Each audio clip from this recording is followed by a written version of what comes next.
conference and to this pre-conference.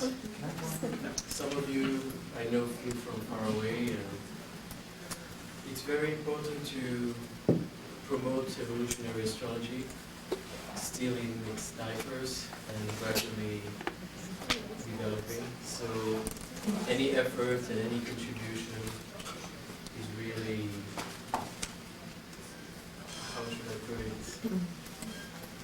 well received and very much appreciated. So thank you again for your trust and for your effort. Today's topic is the nodal axis, and specifically planets in aspect to the nodal axis. So we won't go into a specific signs where the axis is located. But talking about the planets aspecting the nodal axis, we will analyze many dynamics around the way to analyze the karmic issues in a birth chart. Because there are many rules that we have to observe when we have a planet that is in any aspect. When we look at the nodal axis without any connection, without any planet forming any kind of conjunction or square, we have the natural motion of evolution from south node to the north node. So the typical archetypal definition is that you look at the south node to understand where the person is coming from an evolutionary point of view. I mean, obviously you have to look at the whole chart. But the south node is, I would say, a summary of the emotional energy that you carry from past life. When I say emotional energy, it's a very important term, because everything we go through is processed through our emotions. So all our emotional memories is what counts. I mean, you won't remember that you went to the grocery store in your past life. You will remember the peaks, the dramas. You will remember the successes, I mean, all the difficulties. But it's usually emotional peaks that are ingrained. And these emotional peaks basically are symbolic of whoever you were and whatever you did. So when looking at the nodal axis, why is it so important? Because it is an axis that relates to the moon, and it relates directly to our emotional reality. So we talk about emotional memories, we talk about, it can be unconscious memories, obviously. But the most important thing is that it's really something we have already assimilated. It's part of our system. It's not just a theoretical experience. So it's deep, basically. And one of the great things about the nodal axis is that it's very deep and very simple to analyze. It's just this straight line where you see south and north, and obviously you have all the, you have to look at the rulers, and you have some things around it, but you can actually have a reading with a person, have a meaningful conversation just on the nose. And believe me, you will help this person coming, just looking at this axis and everything around it. So it's very poignant, it's very powerful, and yet I think it is also very simple. This is what makes it such a winner in any kind of analysis. Because we have to realize, when we look at a chart, we won't go into everything in an hour or 2 hours, really. We have to focus on something that is essential. We could talk about Saturn for 3 hours. That's not the point. So going back again to the paradigm, the archetype. When you look at the south node, you look at the emotional memories. You look at what this person is carrying. And this means what will the person recreate in the beginning of his or her life. Because what we remember is what we repeat. This is what is known. Whether it was easy or difficult, doesn't matter. And a very important thing about the nodal axis that is often ignored is that since it relates to the moon, it has a lot to do with the mother. You can actually look at the nature of the relationship with the mother in the south node and see her nature as an individual, and also the interaction of the person with the mother. And it extends from the mother to the family atmosphere as the child is growing. So it's gathering all the moon issues. And you will see, many people have told me, and I've seen this myself, that they recognize the mother's dynamic in the south node more than in the moon itself, in many instances. Now, when you look at the nodes and the south node, you also have to look at the ruler. Say I have a south node in Aries, you look at Mars. Now, where is that Mars? Mars is in Scorpio, opposing Saturn. So, basically, if we talk about not only the emotional memories, you obviously see a person that come from a past life in which they had to struggle. And all the emotional memories are about legitimizing themselves, are about fighting for justice, Aries. Now you look at the ruler, you see Mars in Scorpio, you see there was blood on the dance floor there. And you see basically that the individual was involved in serious struggles and trying to make many, many changes. Individuals with South Node in Aries are change makers. Now if you put that Mars also in Scorpio, you add more intensity to the need for change. So they come in this life very defensive. They come in this life already with an orientation that is based on, who's the next villain? Who are we going to save next? And same thing, I'm using this example to look at the mother dynamic. You will see the mother embodied in that South Node in Aries and Mars in Scorpio opposing Saturn. Maybe the person will have a mother that is very assertive and involved herself in causes. Or it could be that the individual is fighting, struggling with his own parents. So, in this case, going to the North Node in Libra is understanding that we have to take it easy. Life is not just about saving people and, changing everything in one life. It's about also acceptance.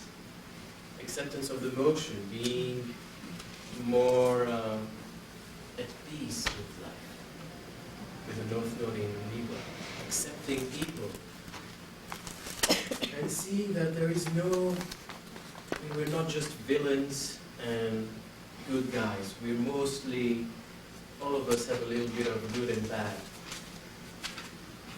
Now, so why am I using this example? I'm using the classic example. This person would move from the South Node to the North Node and would, in the course of life, assimilate that Libra energy.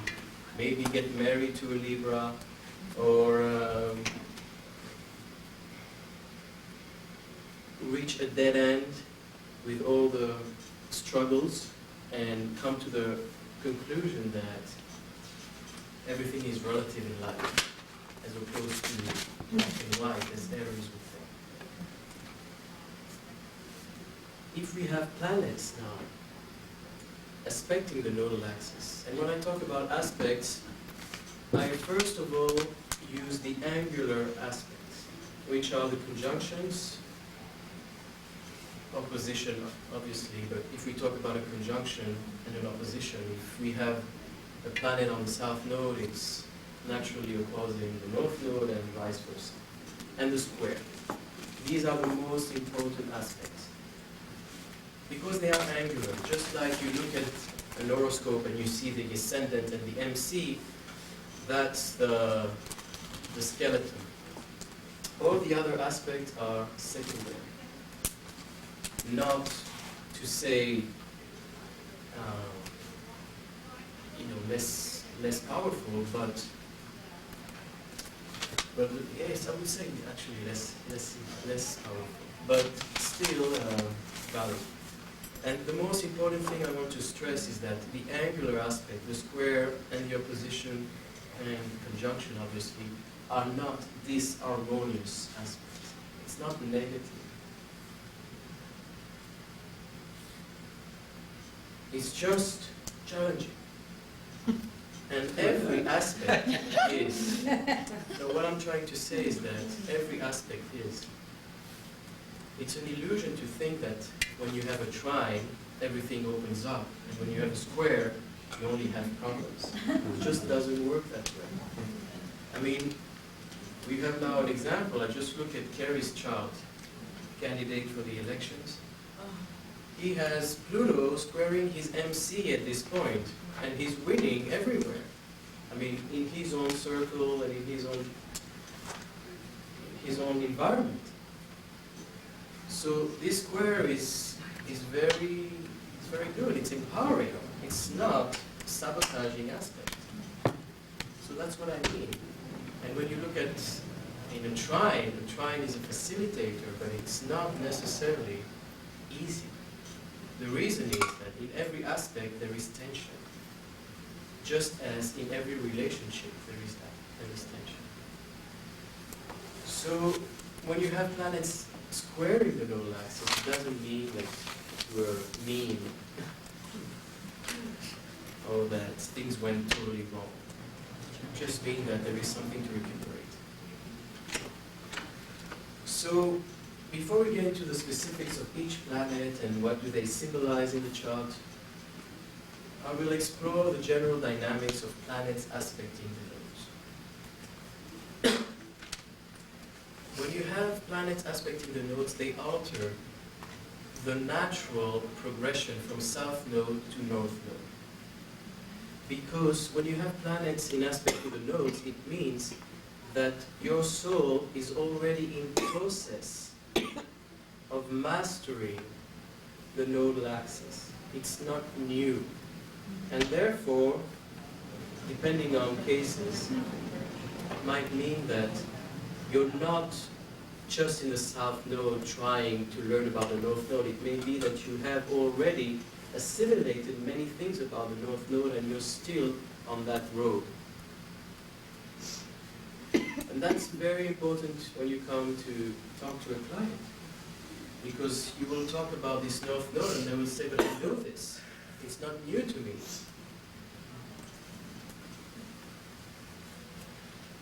So you have to, it will help you be more precise with the vocabulary you're using when addressing certain issues. Because it's all about really being precise in what terms you're using. So the next very important thing to understand when we get into this nodal axis paradigm is that the ultimate goal is not to just move to the north node. That's not the end of it. The ultimate goal is to transcend the duality between south node and north node, which means to unite them, which means to actually learn both extremes,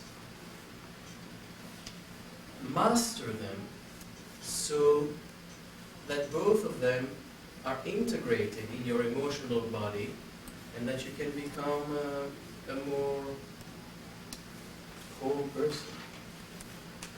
So you're not supposed to move away from your south node, the bad guy, and just master the north node. However, the motion is from south node to north node, because you already know the south node.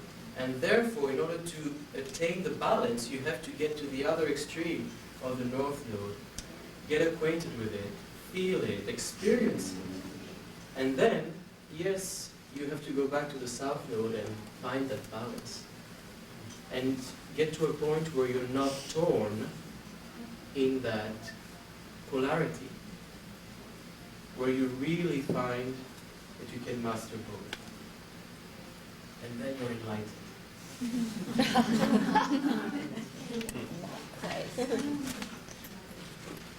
So, when you have planets squaring the nodal axis, let's actually start with a square. When you have one or more planets squaring the nodal axis, it actually means that the individual is well acquainted with the north node, and that the individual is not learning about the north node at all. The individual is learning the balance. And with a square, you see a continual flip-flopping between south node and north node from early life. So they already are born with both extremes in them, and they haven't yet mastered the polarity. I mean, they haven't yet transcended this duality. That's what I mean.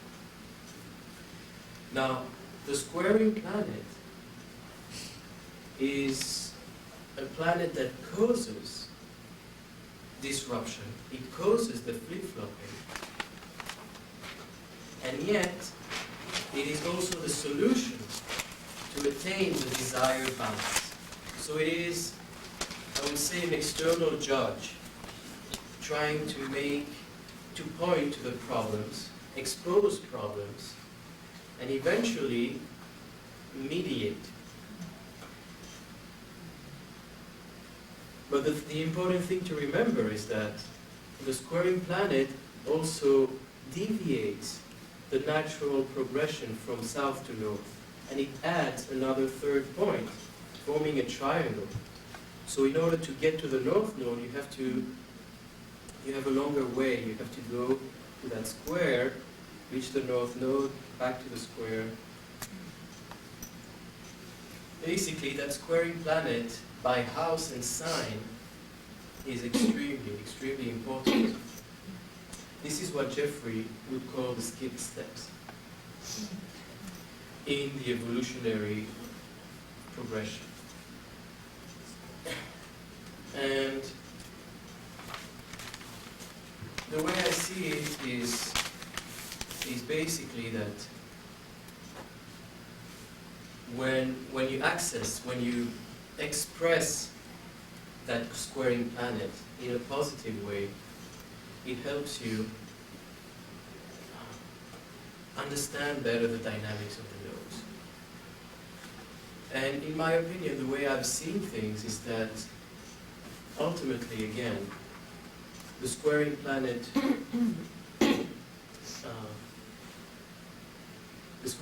aims at establishing the balance.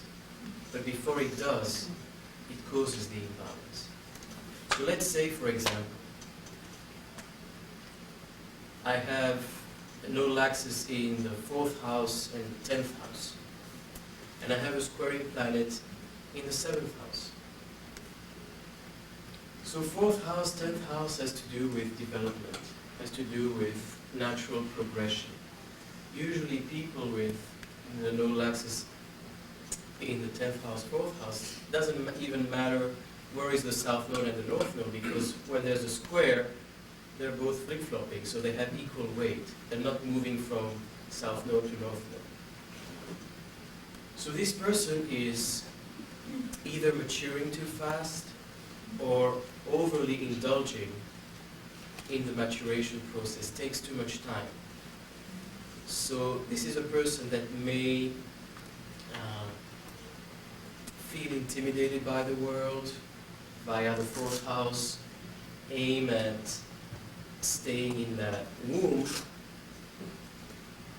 and thus, I would say, slow the maturation process, slow down the maturation process in order to remain in security and comfort, and keep being in control. Whereas the 10th house polarity aims at becoming mature very fast and being on top of everything, not expressing vulnerability, taking responsibility. So you see a person that is not progressing in a regular sequence in terms of timing, either going too fast or too slow.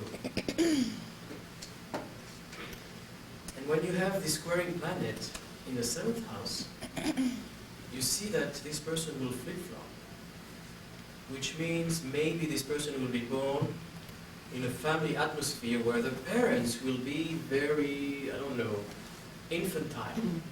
They won't have the backbone that the individual really needs.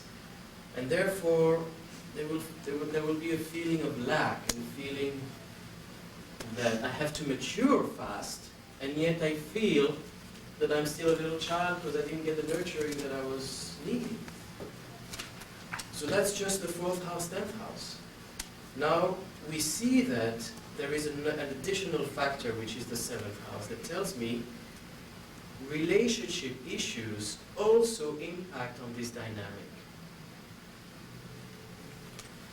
And in this case, everything regarding this nodal axis will be projected and experienced through relationships.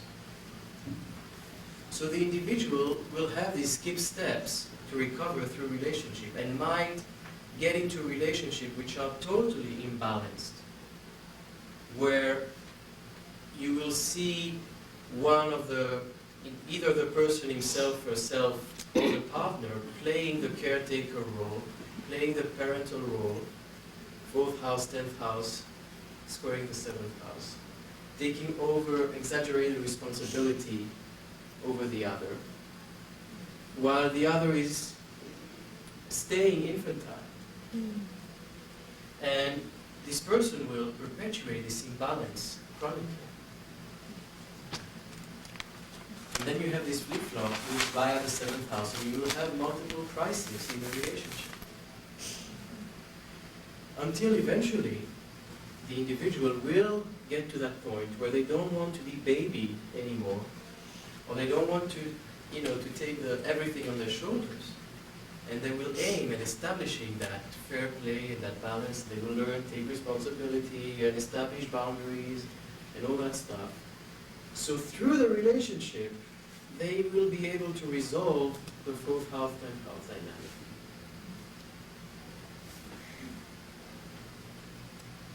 Okay, now obviously you can color this dynamic and see that when the mother comes in and she tries to intervene in what partner to choose because of the 4th house, 7th house dynamic, you will have a lot of stories, a lot of dramas around this archetype, around this basic dynamic. But the important thing again is to understand the motion. So when you have a person squaring that nodal axis, you can talk to them already about both extremes.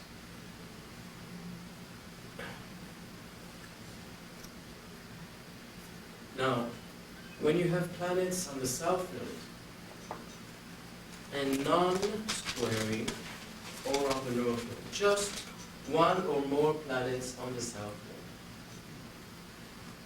node, you usually have an individual that has to, I would say, experience more of that south node. it seems there is an unfinished business. Usually these people come with a lot to give. They come with a very strong personality. And life circumstances do not allow them to master the North Node in the early years. And there are a few reasons for that, but the most important thing is that wherever there are planets, either on the North Node or on the South Node, you have weight there. What I mean by weight, I mean more consciousness is invested in that polarity. More weight, more tension, more emotional development is required there.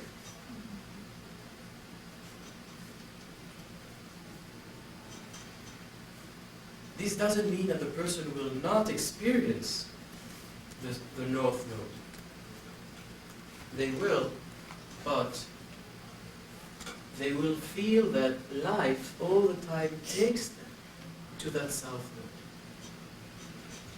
It will be part of their life experience. For example, I just had a client who had South Node in Taurus, North Node in Scorpio, and quite a stellium on that South Node in Taurus. So what we know about a South Node in Taurus is that usually these are people that are self-sufficient. They need their independence. They have to learn, establish their boundaries. They have to learn, I would say, take care of themselves. And there is a very strong need in the South Node in Taurus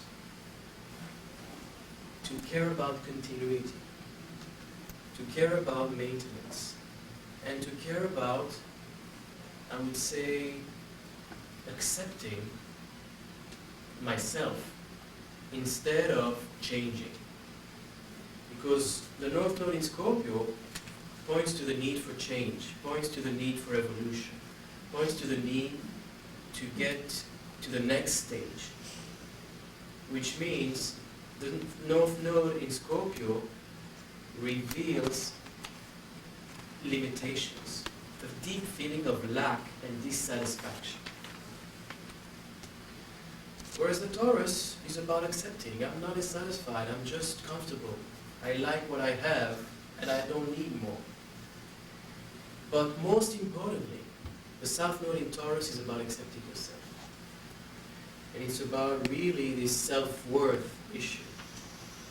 Whereas North Node in Scorpio is about challenging yourself all the time because there's something about you that you don't totally accept. This is why you're pressured, you're incited to change, because obviously there is some dissatisfaction. Now, this person,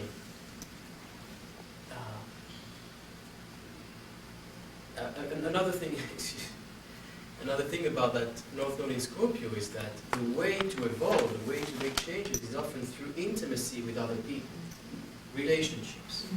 Because relationship exposes us to different dynamics, they take us out of ourselves.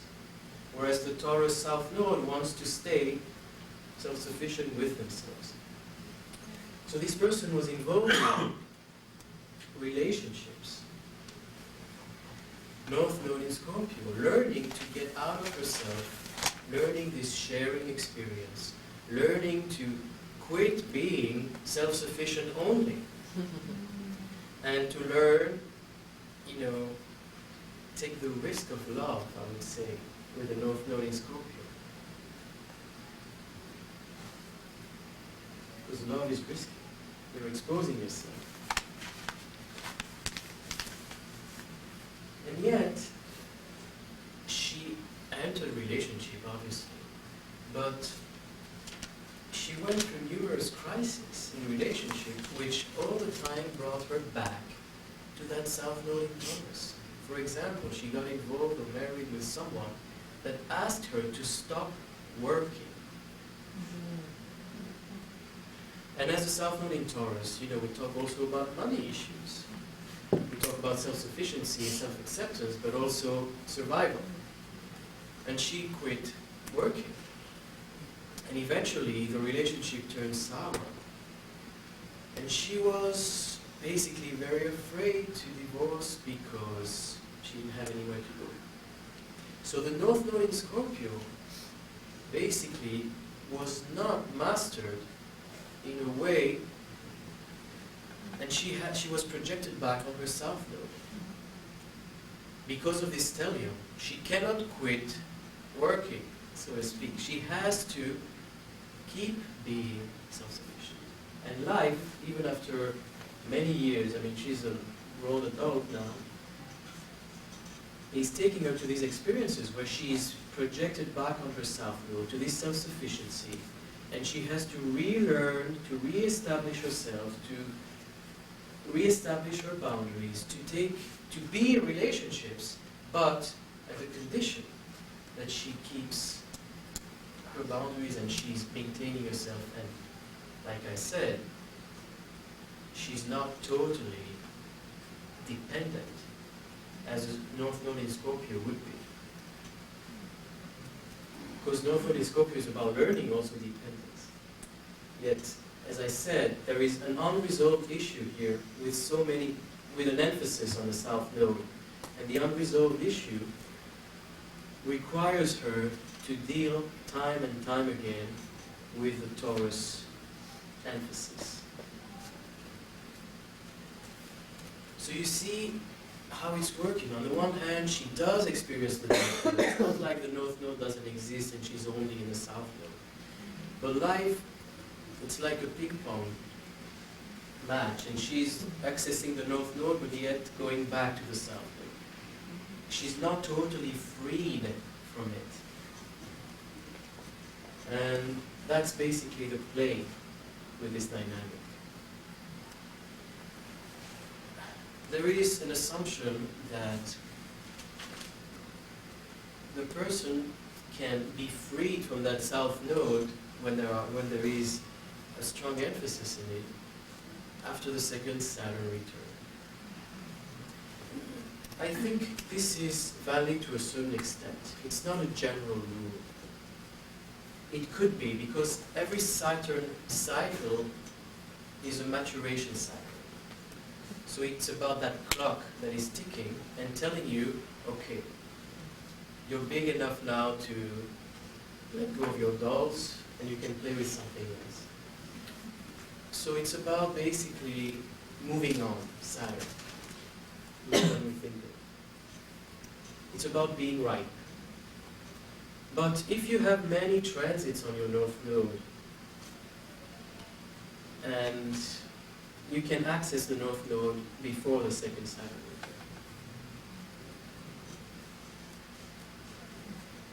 return. What I mean by access is not just experiencing, but mastering.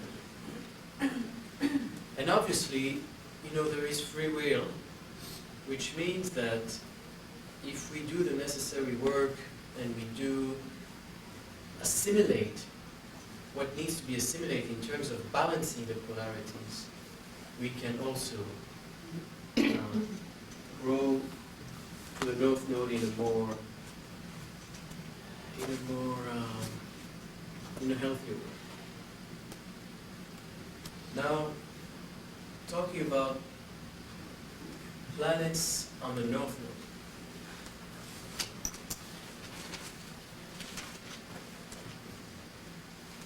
Well, similar to the South Node issue, you have weight on the North Node. And it obviously means that this person has been working on that North Node prior to this incarnation. There is already a lot of awareness, knowledge, and experience in that direction. There is I would say, a soulful need to continue work in that direction.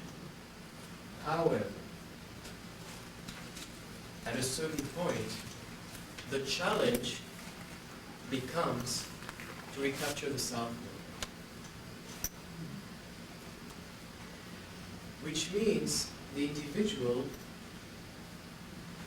might feel the reverse effect. It's as if the north node becomes a south node because it's known, and the south node becomes something that I need to recapture.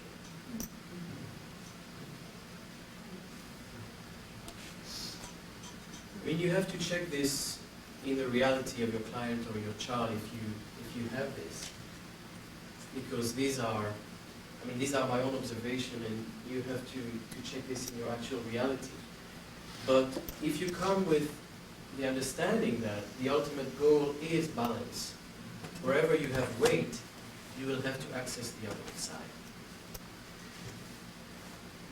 So basically, it's a tricky dynamic having a lot of planets in the north node. It's a tricky thing because on the one hand, the south node is known, it's not totally new. The north node is known, and there's a lot of weight in that direction. But the balance is not yet established again. So you see, evolution is all about balance, ultimately.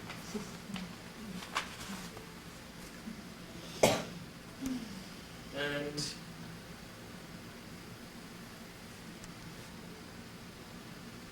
what is important is that the individual might feel that they don't need the south node anymore when they have an emphasis on the north node, until they realize they cannot do without it, that they actually need it.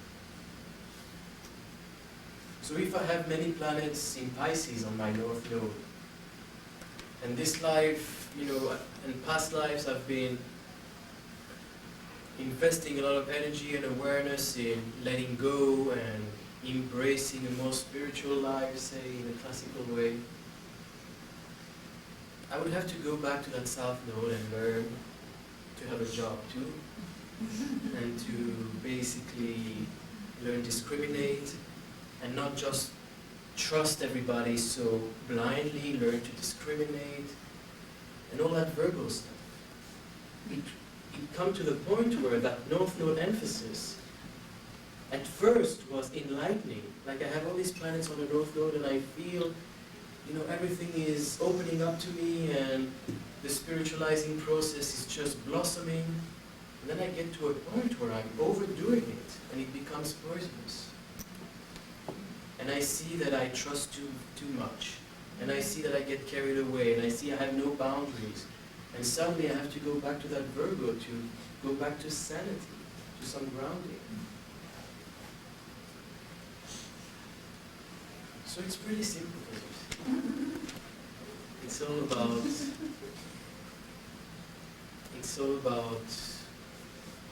flip-flopping and balance. And you have to get into the rulers as well to really grasp the whole picture. Now, when you have any questions? I was going to ask, if a planet conjuncting either the north or the south node is the ruler of a sign that is intercepted, does that have any special significance? You mean the south or the north node are located in intercepted signs? No. Or the ruler is in an intercepted No, sign? the planet that is conjuncting is the ruler of a sign that is intercepted. Well, no, I don't see any particular significance to that. Because, that's my way of seeing intercepted sign, is that they just add more flavor to the house and sign, to the house that they're in. It's not something that is necessarily locked, or that is necessarily, I would say, not blossoming, not having that stage. I have seen many intercepted signs that are fully active in the life and area wherever it is intercepted. All right. I was just wondering why that condition might exist. Well, I don't have a general answer. Okay, perhaps later. I don't want to detour you from your presentation. So, yeah. What about a person who has it all? A planet on each node with a grand cross, two squaring planets. And the south node is in Cancer, which is ruled by the moon, and the north in Capricorn, ruled by Saturn. It is everything. How do you get out of it? We don't.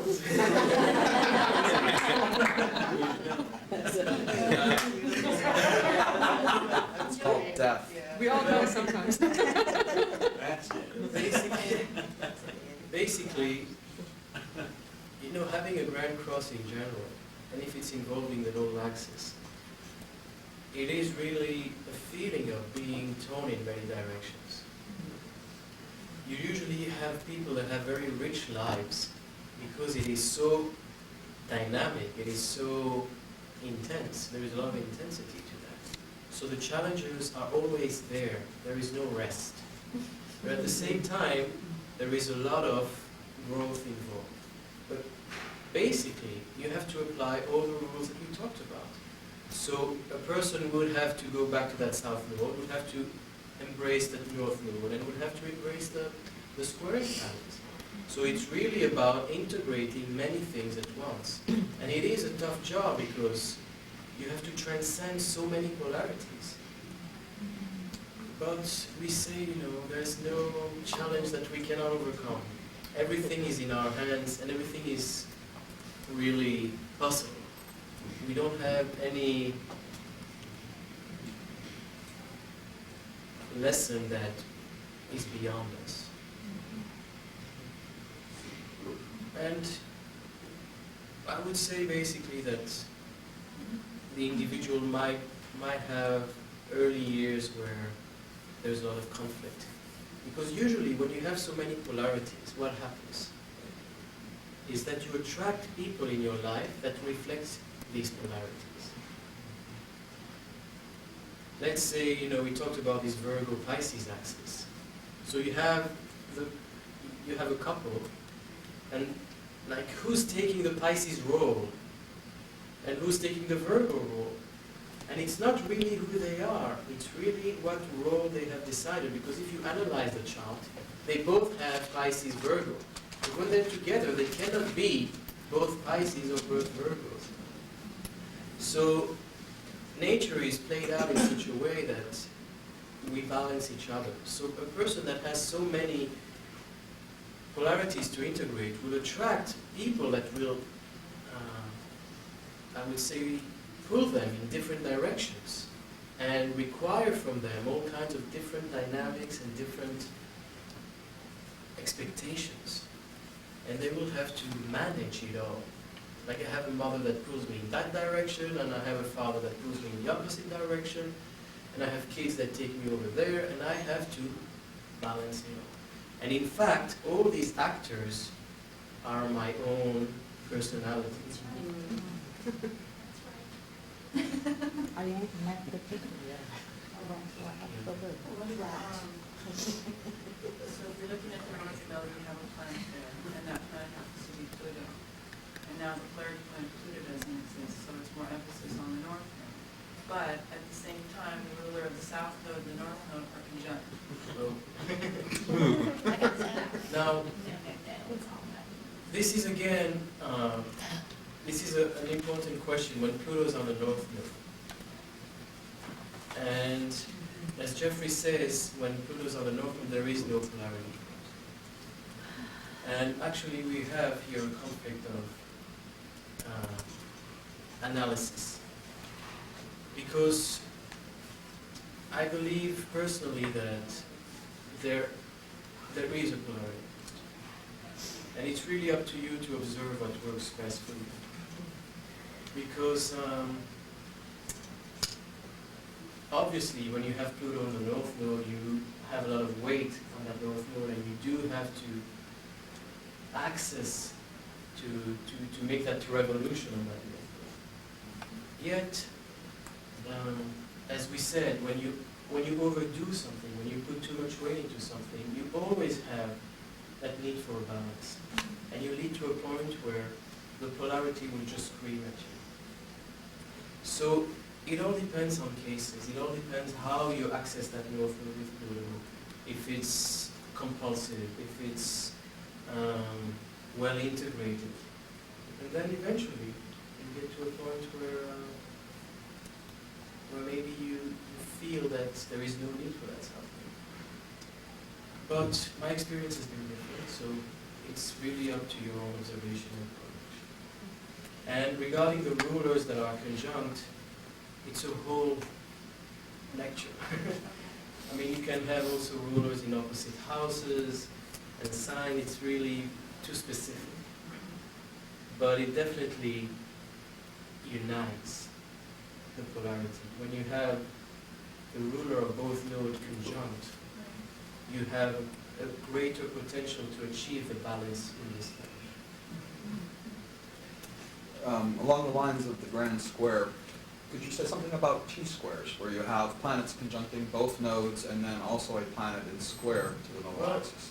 It's the same rule, it's just a little less intense, but you don't have the other polarity. But you do have, three extremes that at first are fighting with one another until they actually unite. And this is why, in the beginning of this talk, I talked about the fact that squares are not necessarily negative. Just like any aspect, it's not good or bad, it's just contact. And every aspect will start with friction. Because when you have Saturn in Leo and you have Mars in Scorpio, they're all so different. And if each one wants to pull in their own direction, they want to win the race. They want to, it's not a race, it's like putting this cord between them in their own direction. Tug of war. Tug of war. Tug of war. Yeah. So that's an aspect. It's pulling in your own direction. And sometimes this one wins, sometimes that other one wins, and you experience in your life that extreme or that other extreme. And mastering an aspect or a square is getting to the point where there's no war anymore, and that you have found the way to really unite these apparently opposite, different energies. So obviously when you have a lot of squares and you have a lot of aspects, you have a lot of working to do there. But think about the fact that we start as separate beings, we individualize, and then we reunite as beings. So it's the same thing with the planets. Every planet wants to have their own stage and I'm giving them their own life, and they want to have their own impact, and there is an ego struggle there between the planets until they eventually understand that they cannot live with one another and they have to cooperate. So the aspect is about that cooperation. Now, getting back to the planets in aspect to the planets, each planet that is in aspect to the nodal axis becomes extremely powerful. It dominates the consciousness of the individual. Think of the nodal axis as a celestial gate of energy. It's like an entrance into your soul. So it's very powerful, it's very emotional. When you have an aspect, a planet on that gate, it means that this planet is blossoming, coming full force into your life. For the great, for the good and difficult aspect of it. But the important thing is that this planet gains greater importance in your life, in your identity.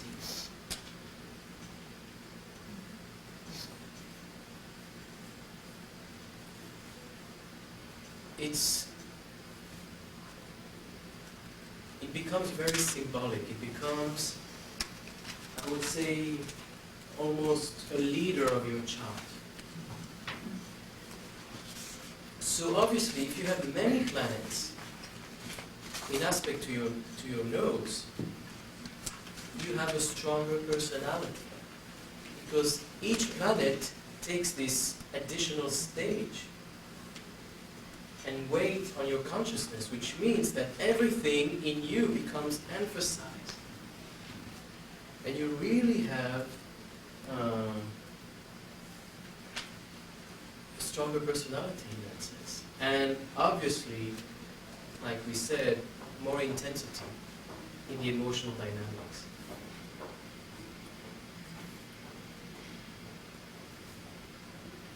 So it's different to have, say, Saturn on your south node and having Capricorn on your south node. Because this Saturn becomes almost like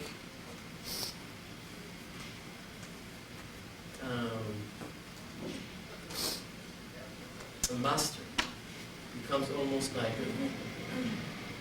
a very, very significant planet that covers all your life experiences.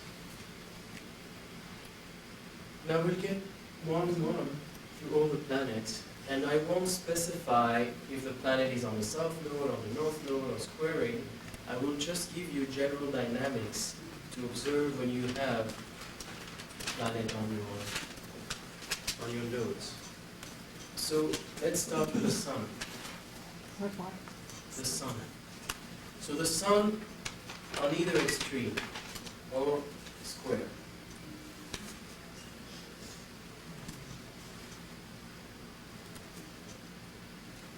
Now before again we get into the specific, I personally am quite generous with orbs. I take 10 degrees. So it's up to you again to judge what works for you. When you have the sun on the nodes, you see clearly that the individual has a very, very strong leadership qualities.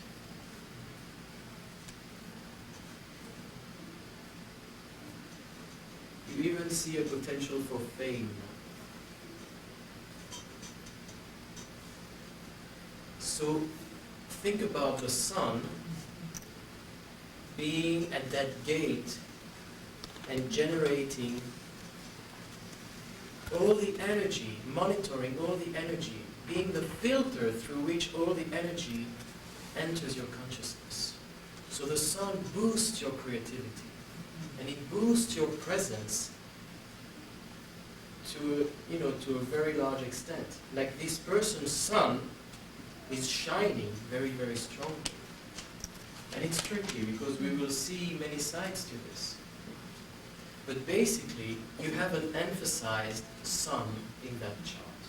Everybody has a sun, everybody has leadership qualities, everybody is expressive, creative, everybody has the right, the birthright,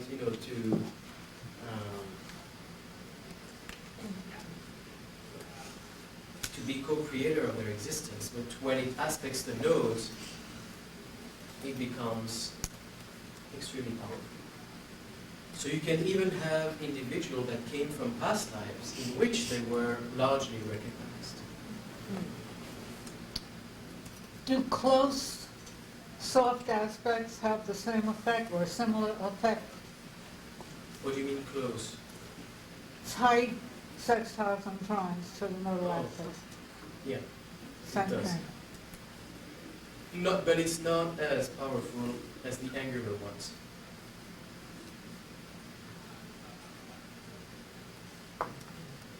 Now, talking about leadership qualities, you could have everything that relates to that. This could be a child that is born in a family where, there are, the child is immediately recognized, there is a feeling of being chosen for something, there is a feeling of receiving the attention, so to speak.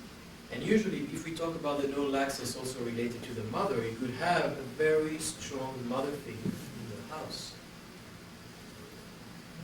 Usually a mother that is not, just in the background or behind the scenes, not hiding behind the husband.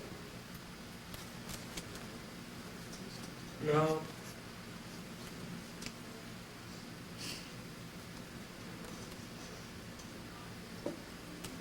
obviously the sun also relates to not only to creativity and not only to leadership qualities, but also to a feeling that there is something to accomplish in this life.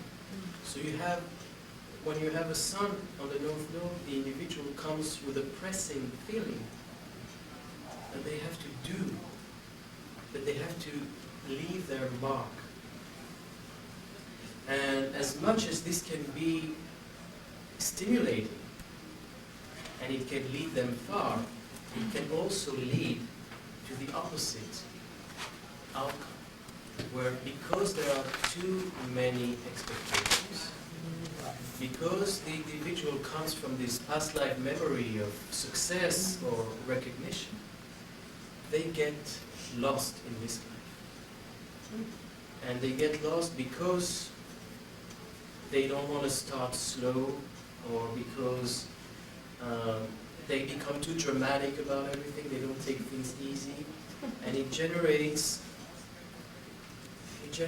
I would say, it's like falling between the chairs. It's like feeling that I have to do something special, feeling that I have to contribute to life, but I don't find the avenue. And when you have something related to your nodes in general, one of the bottom line is learn to let go, because something larger is at play. It's like you're in that threshold, you're in that dam where the water are released, and you're not in total control of everything that happens there. So if you want to control too much your destiny, if you have your sun there and you want to master it too fast and just the way you want, you might get lost in that, and the water will crush you instead of lead you. Now, another interesting fact of the sun on the nodes is that there are many issues revolving around children. One of them might be that the individual brings to the world a child that is very special.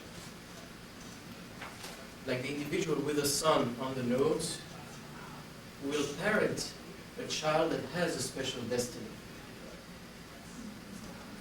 Or, I don't know, I mean, special destiny is a very relative term, but a child that can gain recognition, a child that can impact on the collective. So there's something, I mean, the recognition and all this aspect of leadership quality could skip one generation.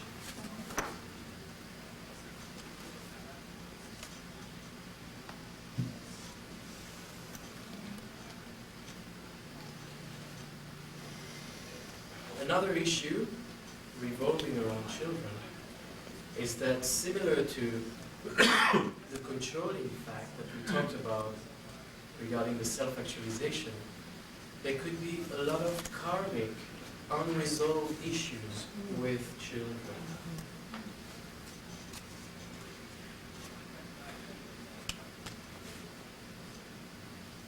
Interestingly, just as there could be this special child that is bringing, joy and happiness and success, there could be a very problematic child that is out of control.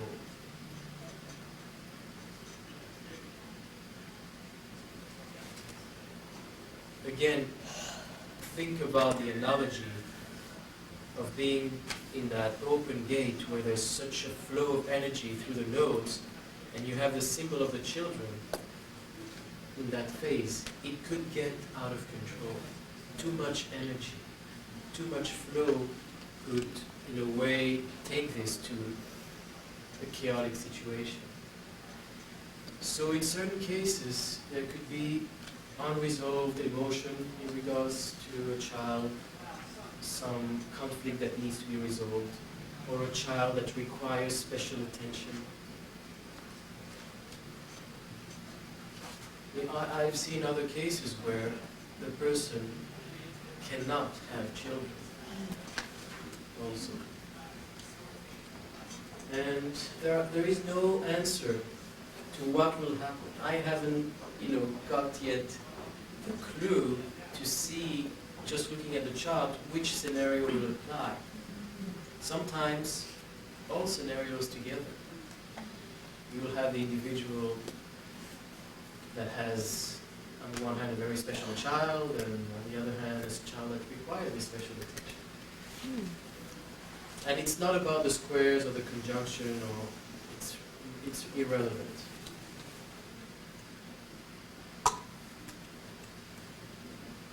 All right. Moving to the moon.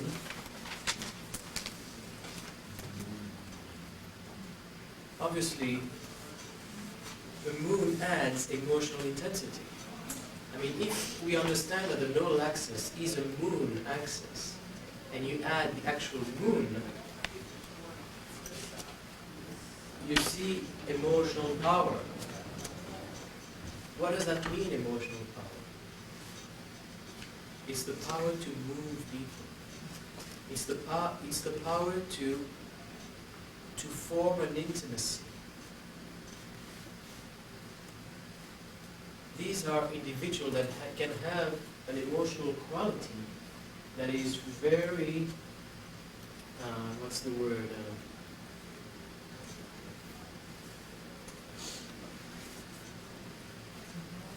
Persuasive? Not just persuasive, but Empathize? empathetic. Passion. There is something, there is a mothering nature that stands out.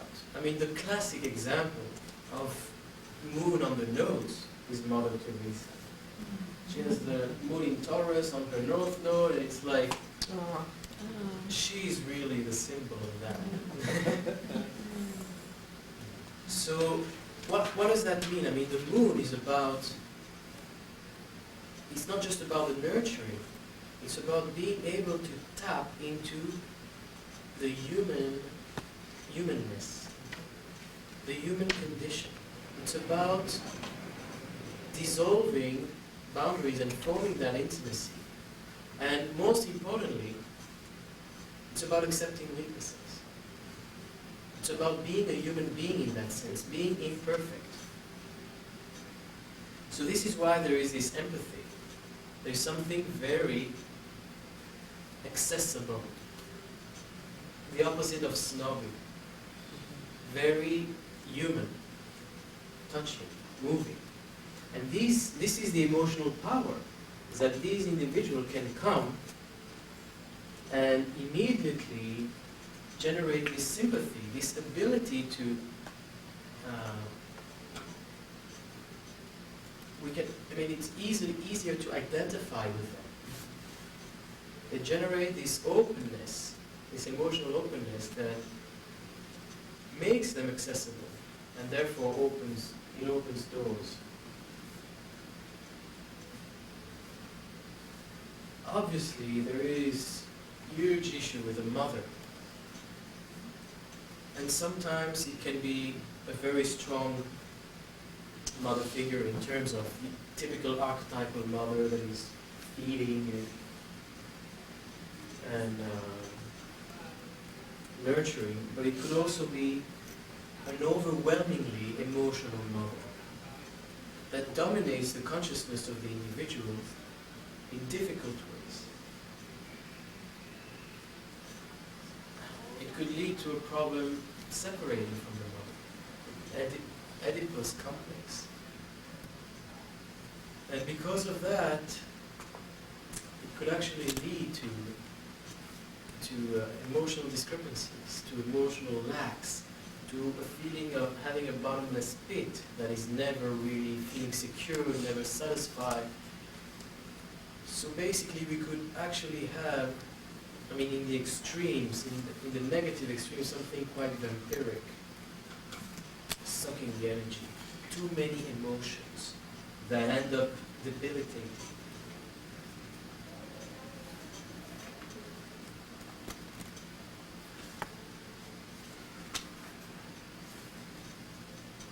I've seen, I mean, certain cases where the moon was also very, very challenged, where you could see even the opposite of the sympathetic hatred towards the Bible. Yet, because the moon is on the nose, you see the person either in love and hate, or hate, they cannot ignore the fact, they cannot just move on. This mother issue is just on their face. they have to deal with it all the time, intensely. And eventually, they, you know, it's not just the mother figure, it's also them as emotional beings, them as, you know, assimilating life, processing life, being too dramatic sometimes.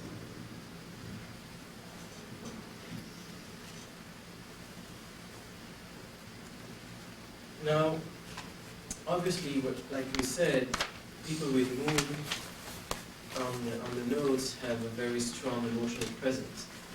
And I had this case study, everybody can see.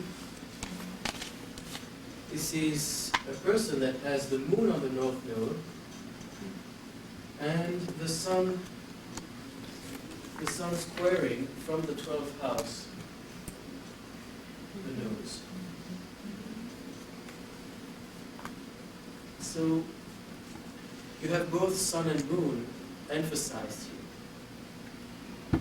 You obviously have a very strong presence. You obviously have somebody that will stand out with both the sun and the moon in fixed signs, which are signs that boost individuality. And he's indeed well known, Tony Blair. So you clearly see with the sun, especially in the 12th house, and this is the topic of the next lecture, you have here a person with leadership qualities, you have a person that can address a nation, you have a person that is very successful in his own ways and can indeed be public and personal at the same time. Now, looking again at the nodes here, you see the North Node in Aquarius in the 10th house, which is a clear signature for political involvement. And you see the Sun squaring. And obviously he's a very successful person, but he has South Node in Leo, the ruler of that same Sun. He has huge issues with his kids. I mean, being the Prime Minister of England, he had to deal with the fact that his son was getting drunk as a teenager quite frequently, and he was out of control, causing a lot of commotion and staining the father's well-established image. All right, so that's one example. You have another lady here with the sun on the south node.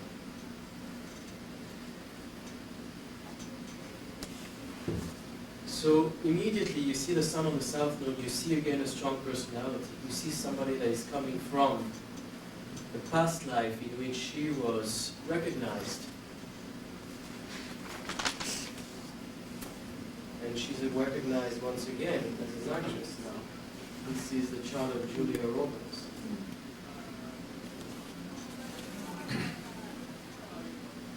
So you see, I mean, the general chart doesn't show necessarily fame. She has a Leo moon, okay, she's good in drama, but it's especially this sun on the south node that puts her into a position where it's taken to much larger magnitude.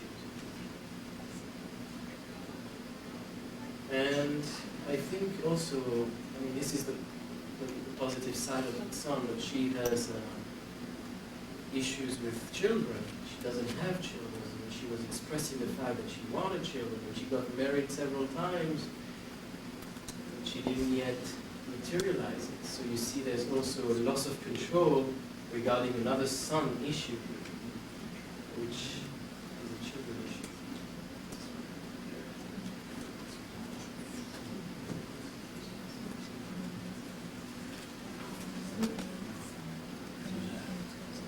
Okay, so moving on to Mercury.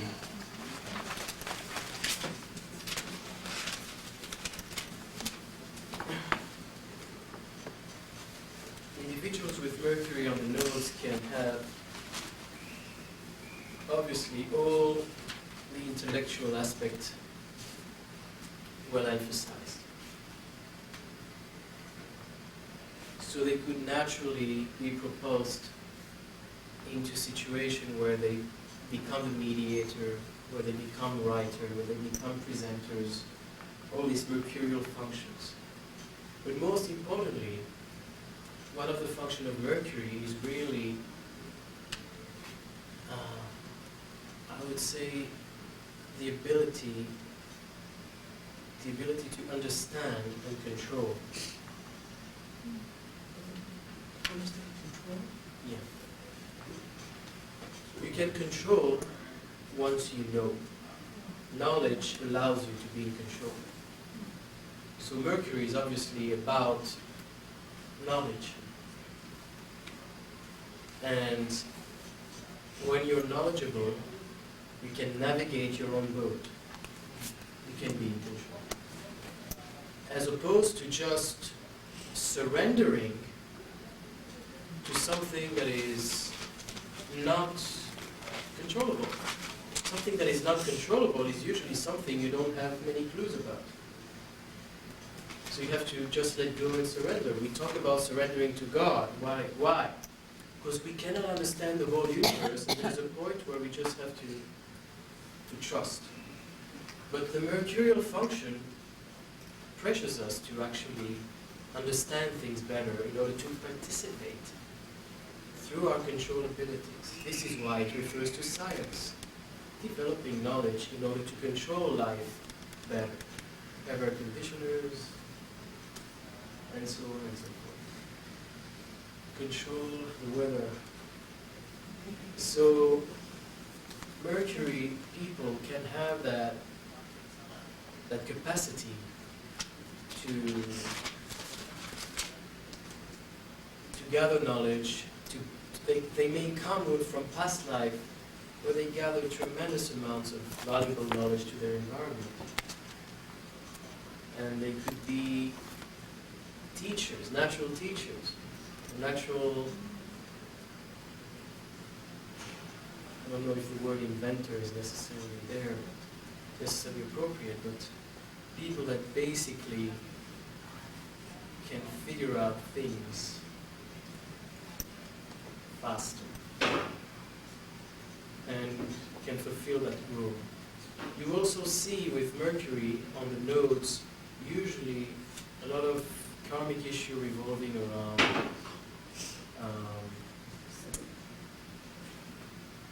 cultural diversity.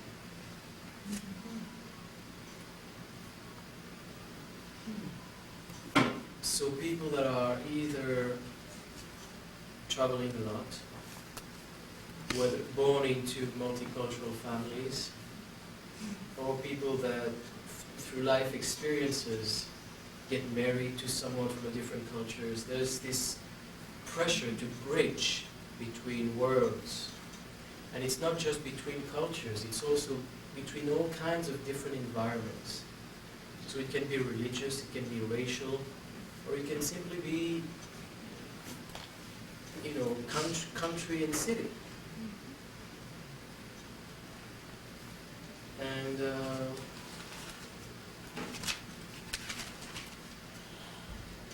obviously you have here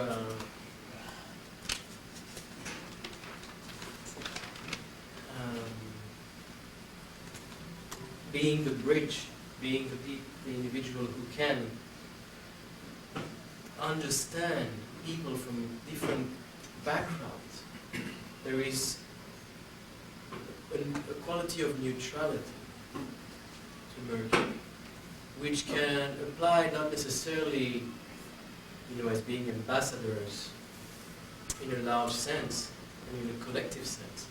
They can be in their own, in their own personal environment, individual that play that function and are recognized. So you can have either, with Mercury on the nodes, either very strong social skills or specifically very strong intellectual capacities. Now the downside of Mercury there is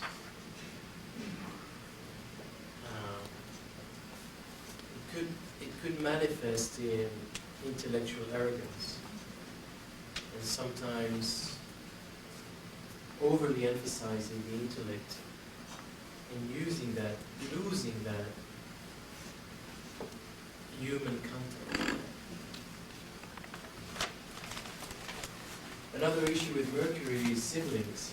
You could have also a lot of issues around siblings. Either a sibling that becomes a parental figure or vice versa. A person with a Mercury on the node becoming a leading figure for a sibling, or unresolved karma with siblings.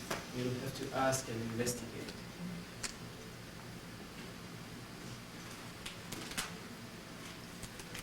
With Venus on the nodes, you have the two Venusian aspects of Venus emphasized. One of them is obviously integration in the material form, and the other one is relationship dynamics. So you have the materialist aspect and the emotional aspect. Usually people with Venus on the nodes attract a lot of sympathy. They can be these magnets that everybody falls in love with. There is a very attractive quality to Venus on the nodes.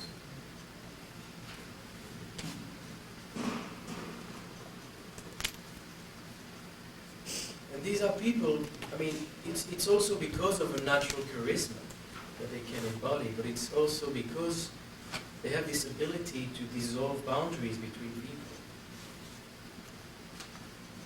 to merge and to make contact relatively fast.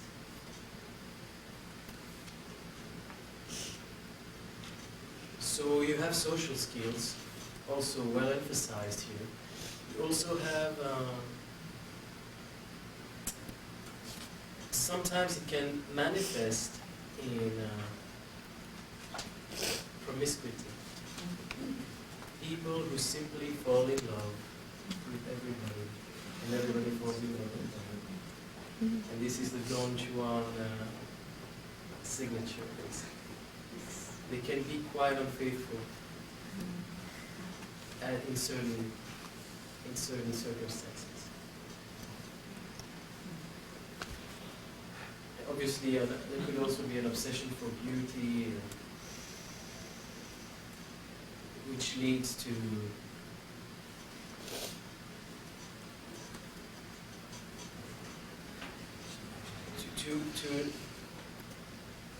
a need to avoid difficulty, a need to have things smooth all the time, and problem with confrontations, all the time, wanting to keep things harmonious at the cost of denial. But you obviously have very strong diplomatic skills as well. Now, you can also, in a larger perspective, you also have peacemakers. For example, Jimmy Carter has Venus on his North Node, if I'm not mistaken. So, he had this unifying quality to him. Now, with Venus on the nodes, you also have financial issues. So you could have an individual that is born into wealth. You could have an individual that gets married to wealth. For example, again, looking at the chart of John Kerry, he has Venus in Scorpio squaring the nodes. And he married a very, very wealthy wife. So you see this money issue being part of his karma in a big way.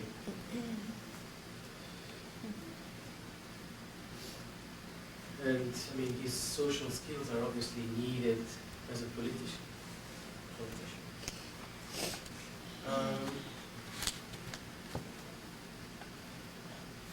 You can also have with Venus on the nodes an unresolved issue around relationships. You could have this, I would say, fated relationships. These people that quite intensely enter your life and you don't exactly know why, and you don't exactly know how they got in so fast and where it's supposed to lead, but it can be overwhelming, overpowering, sometimes in a very positive way. It can be reuniting with a soul that was dearly missed. So, a strong feeling of love. But it could also lead to attracting unfinished business, which means attracting other people with which I didn't have very harmonious relationships, and I have now, to go to these fated relationships until I can establish balance in my emotional life and in my relationship. See what I mean? Now another example here, reflecting this person having Venus on the south node, almost to the degree in Taurus. So he's probably very rich. And it's the Pope.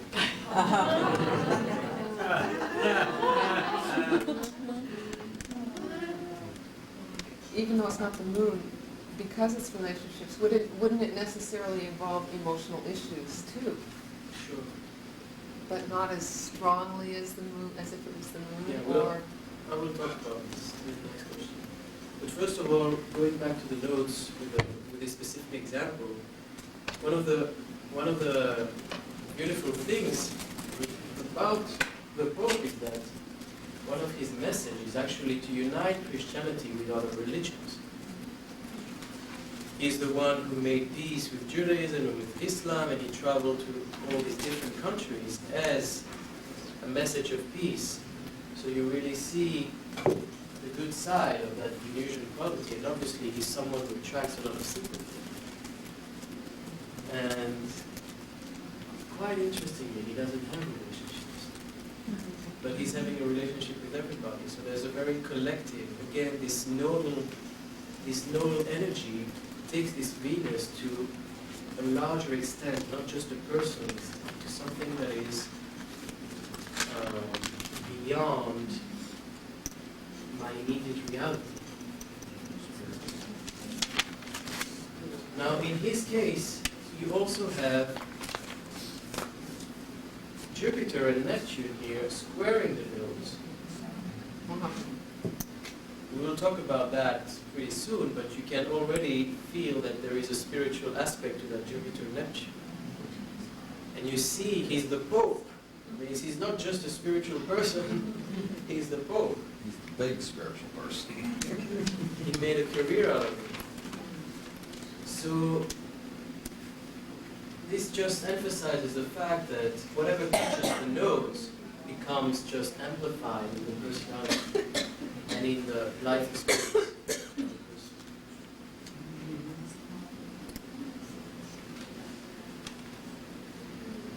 All right, moving on to our next to our next planet, we have Mars, which is, okay, soon there will be a break. Mars on the nodes is one of the most, I would say, intense dynamics I have personally come across. One of them, not the most. But it's really a very interesting symbol, which actually is now in the skies. Mars is, these days, approaching the North Node in Taurus. Mars is approaching the North Node.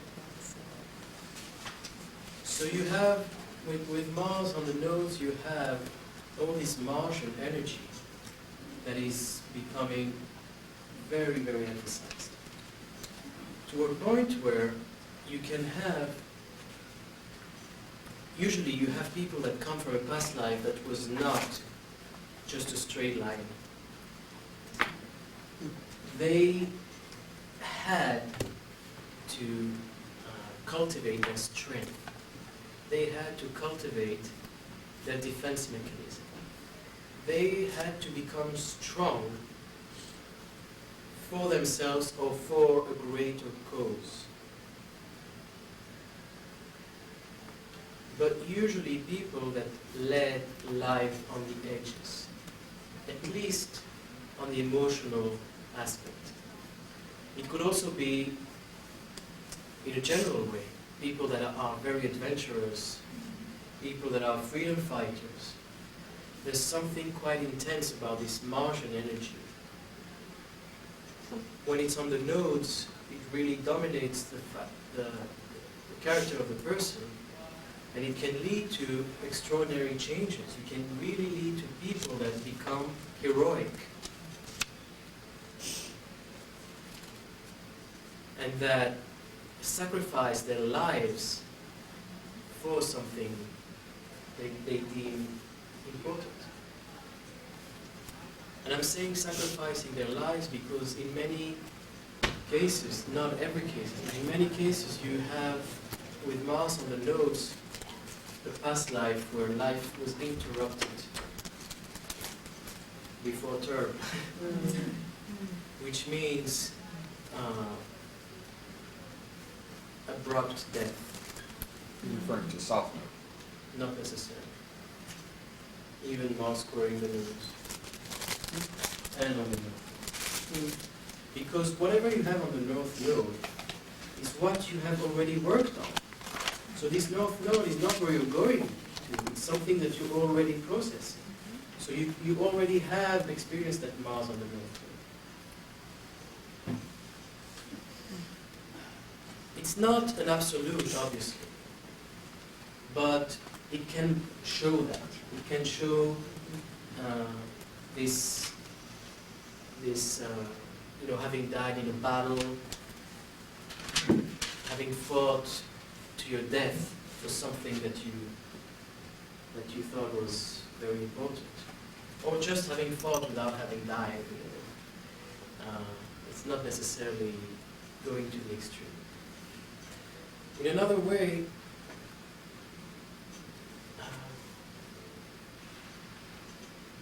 you will see in many cases, and again, it's not an absolute and not a generalization, but you will see people with Mars on the nodes that have a very, very important dilemma in this life. And the dilemma is to choose between good and evil. Because Mars is about making a choice. It's about where am I focusing on. And on a deeper level, it's really about that ultimate choice the soul has to make. Because where am I going to gather my power? Who am I, whose servant, whose master am I serving? So there's something that can be intense in that way. And in many cases, you will see people with Mars on the nodes that will be tempted to go either way, to use their force sometimes negatively. Or there will be the absolute idealist who will be very dedicated to promoting good. So it's not every person that has Mars there that will be in that dilemma, but you will see some of them will be very, very strongly in that dilemma. And obviously they can go the other way. So you can have here individuals that are, that have made their choices, so to speak. If somebody is reluctant to acknowledge the good and evil kind of polarity, what other synonyms might you use to describe that? Well, it's again, what is the motivation of all the energy that I'm investing? Even if I'm destroying, even if I'm fighting, am I doing this for immediate gratification? Or am I doing this really for a greater good? And I would say that this issue around good and evil is mostly really knowing my boundaries also as a person. Knowing what I can and cannot do. Because a person with Mars on the nodes, the Martian energy can be so emphasized that they feel that they don't get a no for an answer. And this basically leads to a form of abuse of power. So there's a lesson here in knowing when to fight and when not to fight also. Knowing not only why am I fighting, but how to do it. And in that sense, understanding my limitations. Very helpful, thank you. So could this also be, like another way worded, an issue between discerning between putting your energy toward ego or divine will? I would say Yes. aligning your ego to that divine will. And again, obviously you have to assess the evolutionary state of a person. Not everybody is speaking in these terms, but they will experience these terms. Even the simplest evolved people have these choices to make. Now, in another way, Mars on the nodes can also, like I said, can come from past life of premature death because they were engaged in battles and in a very edgy lifestyle. It could also lead to a lot of separations, a need to individualize all the time, a need to fight for their justice, and the need to fight for their justice leads to a need to make a lot of changes, and making a lot of changes lead to a lot of separations. So these changes, this lifestyle that is on the edge could manifest in, like I said, being adventurous, or it can lead to many divorces. Point.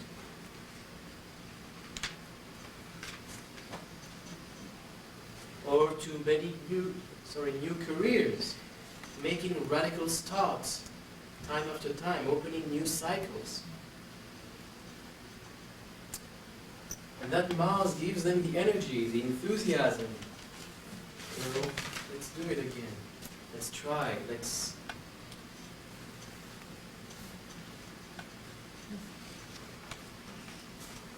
In another way, and again, it's not an absolute, and I'm very careful with this symbol because some people might take it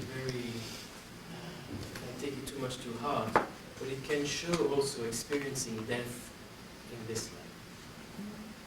Which means, for example, losing a closed one and facing an abrupt separation.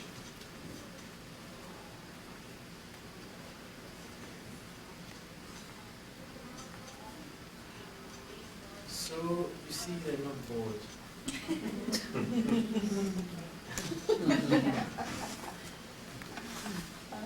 It's not for long. Yeah.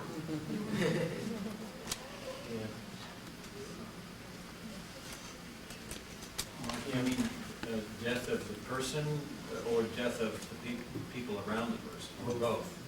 And also ego death.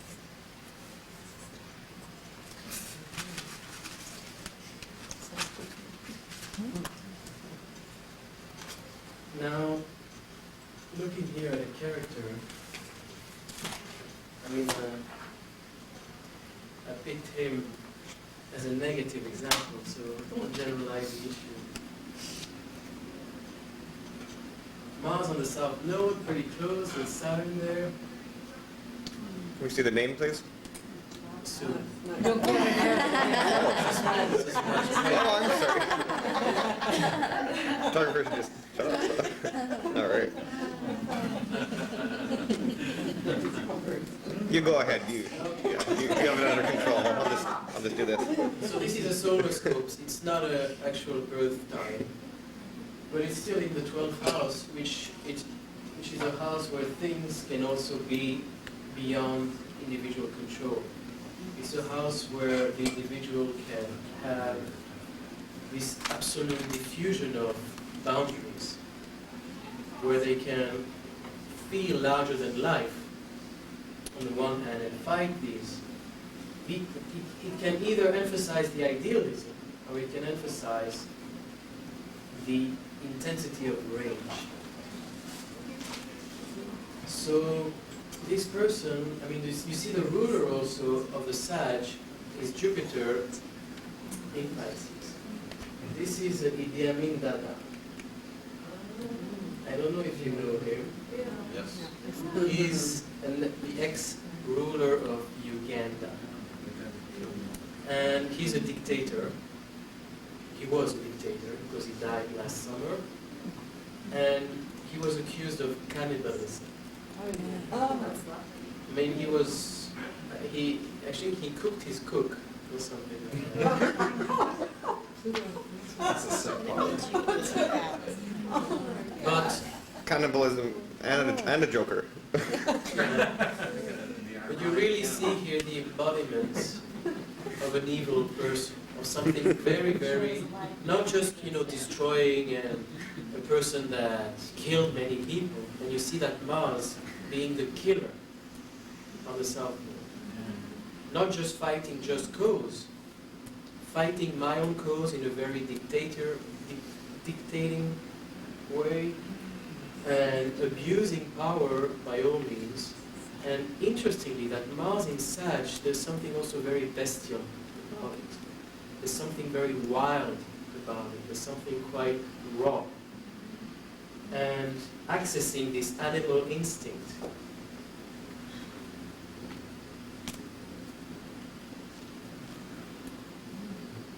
So, yeah, that's objects in that sense.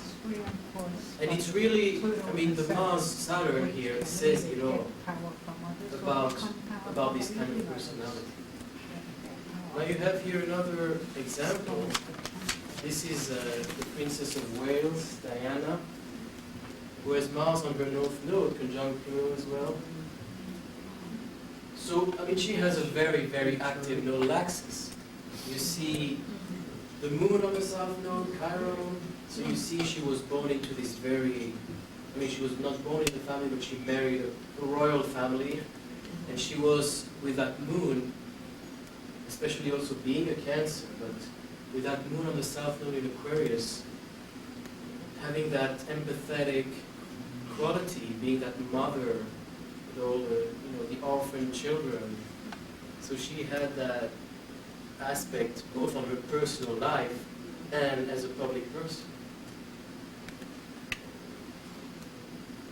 You see the Uranus Moon opposing on the nodes her feeling of alienation and not being able to really integrate in the family environment, both her biological family and her husband's family.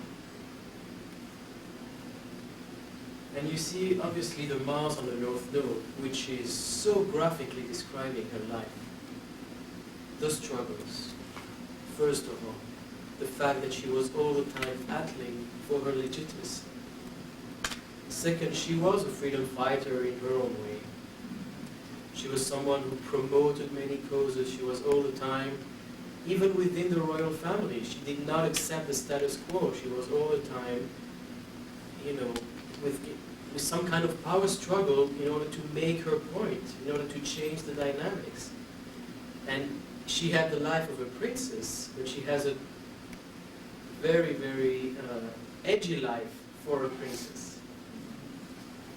And obviously, her death, her life was interrupted in a very dramatic way. So this is quite graphic. And one other thing, her Venus also squaring in the 5th house in Taurus. Now you see here the skip steps with a relationship and with money. I mean, on the one hand, being extreme, being lovable. Everybody just loved her. We get that moon and that Venus in Taurus in the 5th house makes her just this princess by all means. Everybody wants to be close to her. And on the other hand, marrying into this extreme wealth and all this very, very fancy Taurian materialism, where every dress is like thousands of dollars, etc. And you see that there's a karma here around that. On the one hand, doing charity, and on the other hand, really being the embodiment of waste of money, so to speak. And the unresolved karmic relationship with her husband. On the one hand, being flirtatious herself, him being unavailable. So a lot of issues with that Venus. And I believe, really, as a skip steps, as a mean here to find the balance between the extreme, you see how her relationship projected her into this reality that changed her life completely, radically. I mean, before this Venus in the 5th house, before she became that princess,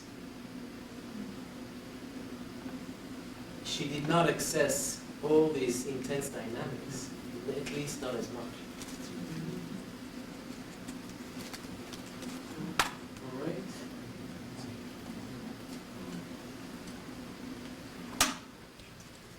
So moving on to Jupiter, we obviously have with Jupiter on the nodes many possibilities. On the one hand, individuals that can be very knowledgeable as well. Similar to the Mercury equation, people that come with tremendous knowledge, cultural knowledge, philosophical knowledge, and so on. It can also show a natural inclination to spirituality.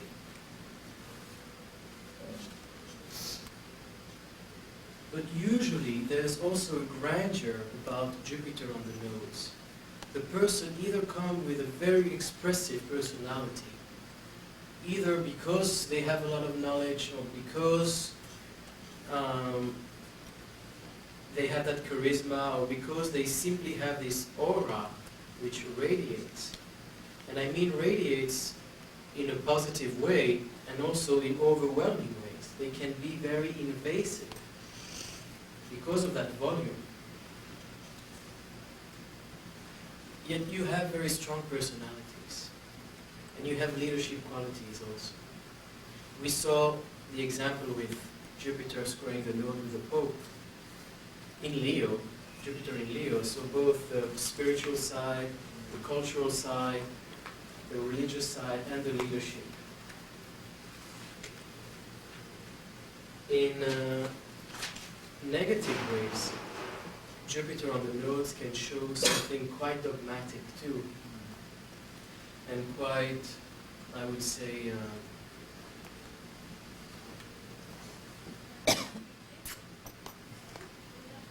dictatorship, something uncompromising.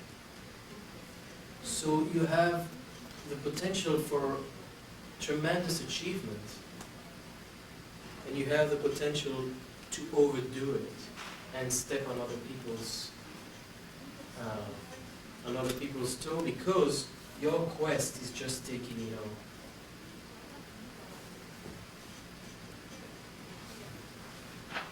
I mean, I've seen many scientists and people that are really have impacted on the collective and brought forth new knowledge with Jupiter on the moons. And I've seen the most destructive people with Jupiter on the moons. One of them is Hitler, with Jupiter on his south node.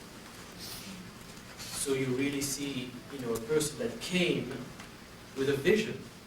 He came with his philosophical ideas, and he was totally uncompromising. Another aspect of Jupiter on the nodes, we see Jupiter in Leo on the south node, conjunct the Sun. You see how things can get out of control. This is Elephant Man, John Merrick. If you heard the story, he's a person that was born last century, and he was born with a physical condition where all his muscle developed in a deformed way. And he was totally, what's the word? It was monstrous. So you see the negative side here of Jupiter on the nose, that he became this big, horrible thing, physically speaking. And he was, he was exposing circuses. So you see here also an aspect of that Jupiter in Leo. But clearly something that was out of control.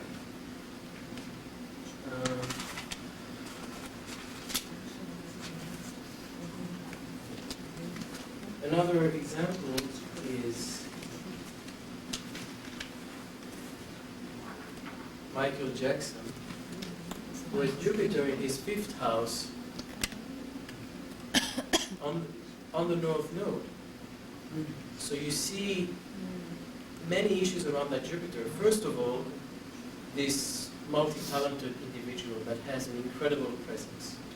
Second, making it huge, big. I mean, it's also conjunct Neptune, which adds the immensity of it.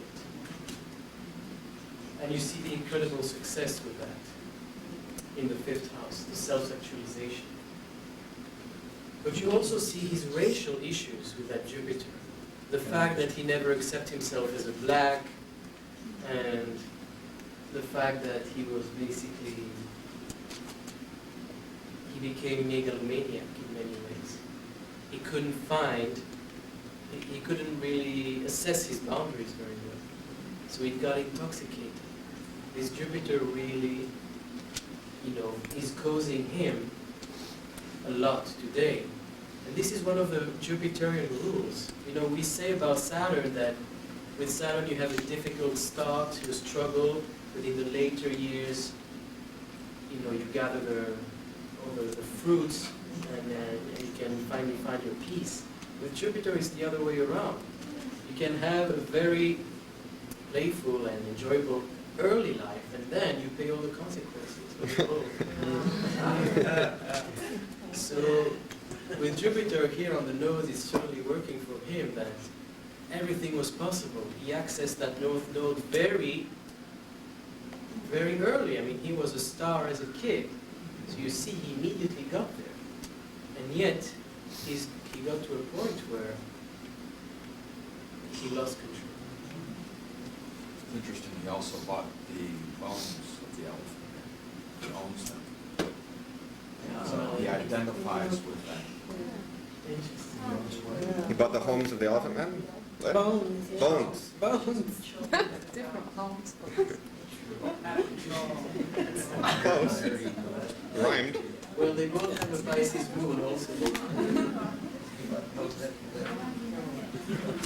Now, with Saturn, we're running a little bit crossing up Jupiter and Mercury. With Saturn on the nose, it's also a very interesting position, of course, as all. A Saturn on the nose can also show a person that comes from leadership, past life, a leader, a person that immediately takes authority. It can also show genius, individuals that naturally understand the order of the universe.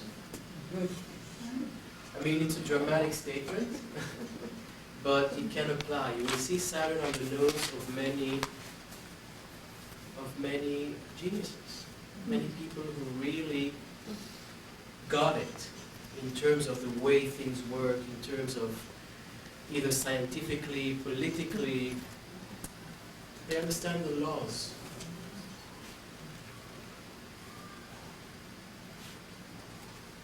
In a less dramatic way, it can be people that, it can express itself in people that have a lot to do, have a lot of issues around authorities in general. And with their own parents, with society. Usually, coming from a past life, where again they were either in the upper class of society and having to match the standards, so to speak, to be respectable members. Or it could be people that endured persecution and have a fear of the system as a result. In either case, you usually have people, either the genius or the politician, or in a more immediate personal way, you could have people that have a tendency for self-righteousness. Because they feel so rich, they feel so knowledgeable, they feel they have this authority, and it's easily imposed on others. So the persecuted can sometimes become persecuting. Now, another thing with Saturn on the nose, and I think this is one of the most important issues, is that there are huge lessons around morality. And in many ways, it can be a karma around morality. Now, in some cases, it's excessive morality, like, let's take it easy. You know, people that have to learn that, again, there are shades between black and white, and you don't, it's not all according to straight rules. But it's also people that have to learn morality and have a karma around, I would say, I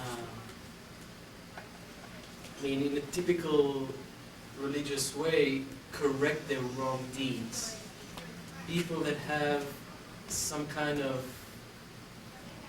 heavy discussion with God to do. Some guilt and atonement. Some atonement to do. And again, you have to assess the client and see where they're going, because this issue of atonement is such a delicate issue in our times, with all the religious conditioning that has overdone it. But sometimes it is necessary. Some people actually have to learn guilt. And here we have a classic example. This is the chart of Joseph Mengele. He was a Nazi who performed a scientific experiment on children. And you see the heavy nodal axis here. On the one hand, Jupiter on the south node,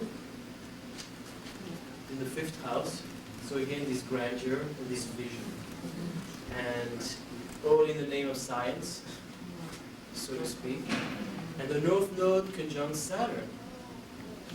It's really learning morality here. And Mars is squaring, indeed. This is the child of Joseph Mengele. Yes. So you see here with Saturn on the North Node that this person is going to have a heavy conversation with God. And you see here the megalomania with Jupiter on the South Node. You see the Mars squaring in Aquarius. It's again the scientific aspect of the experiment, killing for science. Violence towards humanity. Violence towards humanity. I mean he got it all to make the perfect villain. But he could have perhaps done it differently.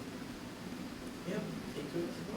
I mean, I know another person that is born like a few days from him.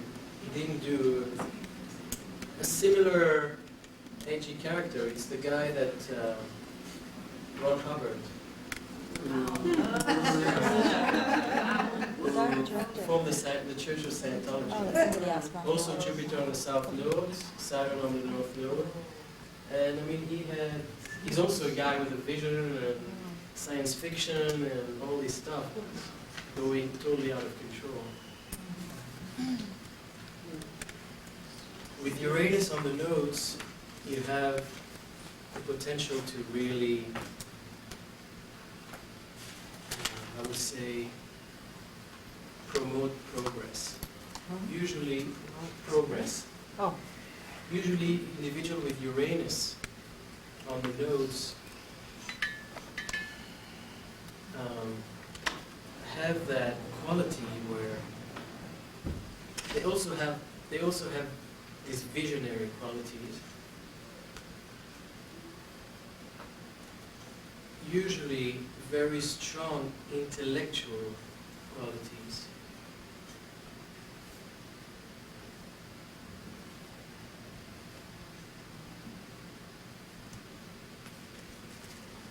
And people that came from past life in which they were either considered special because they were in the, I would say, they were the one who had access to all the resources. They were the one who could afford, that's the word, afford, to be progressive.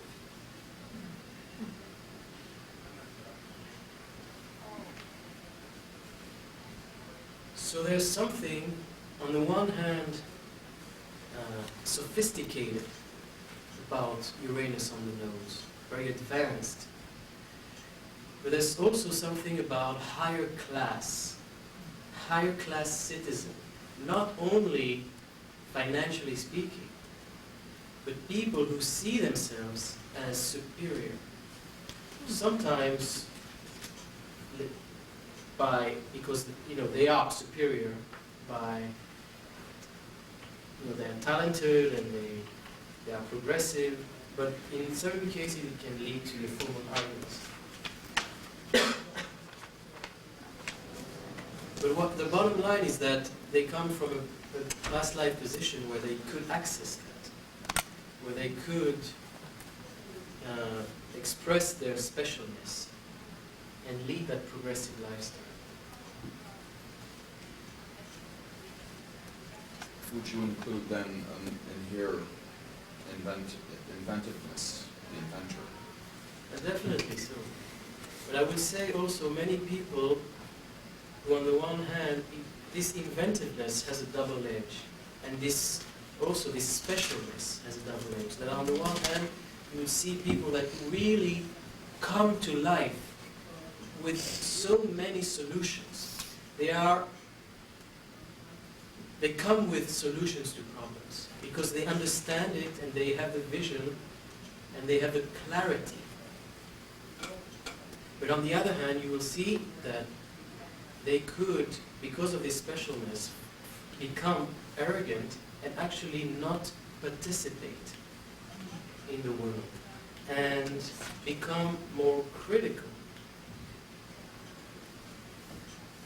So they set themselves apart and feel like, if you're not going to play the game my way, I'm not going to play. Exactly. And having also a kick at, putting everybody down because the world is so primitive and nothing is progressive here. In certain cases, these are souls that really come from other dimensions. They are different, radically different in that sense, that they really have a hard time identifying with their environment. And they feel at odds with their bodies, they feel at odds with the rhythm. So they have this clarity, but they don't have the social skills, actually.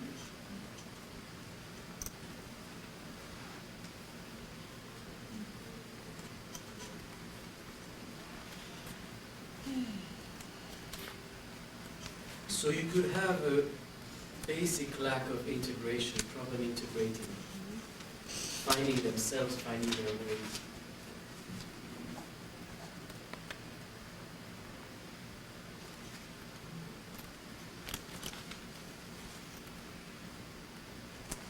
With Neptune on the nose, you have a few examples. One of them is really an individual that comes from also public exposure. People that are either came from fame or are destined to fame, similar to the sun equation. So basically people that sacrifice their personal life for a collective life.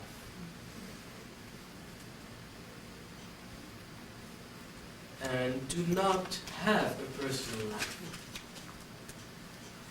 Everything external is taking over their intimate reality.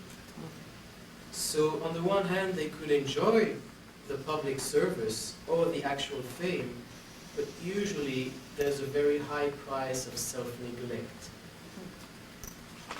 And this self-neglect manifests in being able to take it all, forgetting the fact that they have to nurture themselves, not paying attention to the